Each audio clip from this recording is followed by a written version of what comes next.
तर नमस्कार. आजचा विषय जरा वेगळा आहे. हा ना कोणता व्लॉग आहे ना हा कोणता कॉमेडी व्हिडिओ आहे. हे जे वर तुम्हाला अकाउंट दिसू राहिलं हे अकाउंट आहे वैभव नेटवर्क, म्हणजे की व्लॉगिंगचं अकाउंट. या अकाउंटवर आपण व्लॉग बी अपलोड करतो आणि कॉमेडी व्हिडिओ सुद्धा अपलोड करतो. पण या 2 महिन्यात आपण या अकाउंटवर खूप कमी व्लॉग किंवा कॉमेडी व्हिडिओ अपलोड केलेले आहेत आणि त्यामुळेच या अकाउंटचा डॅशबोर्ड फक्त 8,000 वर येऊन थांबलेला आहे. पण ते डॅशबोर्ड आता आपल्याला डबल पहिल्यासारखं करायचं आहे आणि त्यामुळेच आपण हे ठरवलं की आपण एका आठवड्यात कमीत कमी 2 ते 3 व्लॉग अपलोड करायचे. आणि तुम्ही जर आतापर्यंत आपल्या चॅनलला फॉलो नसेल केलं तर लवकरात लवकर फॉलो करून टाका. आणि त्याची सुरुवात आपण आजपासूनच करणार आहोत, म्हणजे हा आपला व्लॉग.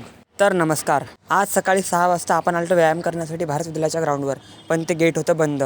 मग आपल्याला दिसला हा दुसरा रस्ता. या ग्राउंडमध्ये जाण्यासाठी दुसरा गेट सुद्धा आहे, पण ते दुसऱ्या साईडने आहे आणि तिकडून पूर्ण फिरून जावं लागते, म्हणून आम्ही घुसलो इथून डायरेक्ट. मग ग्राउंडाला 2 लंब्या प्रदक्षिणा मारल्या. आज सकाळी थंडी नव्हती पण जास्त लोक सुद्धा नव्हते ग्राउंडात. नंतर धावत लंब्या 2 प्रदक्षिणा मारल्या ग्राउंडाला. मी जात रोज असतो ग्राउंडात, पण ब्लॉग आज टाकू राहिलो, रोज नसतो टाकत मी ब्लॉग या ग्राउंडचा. मग हाताचा आणि पायाचा केला व्यायाम. नंतर सकाळचे 7 वाजलेच होते. मग अथर्वण काढले 4-5 स्नॅप. मग आता चाललो मी घरी. तुम्हाला जर ब्लॉग आवडला असेल तर फॉलो करून टाका, कारण की आपल्या आठवड्यातून 2 ते 3 ब्लॉग येणार त्यात.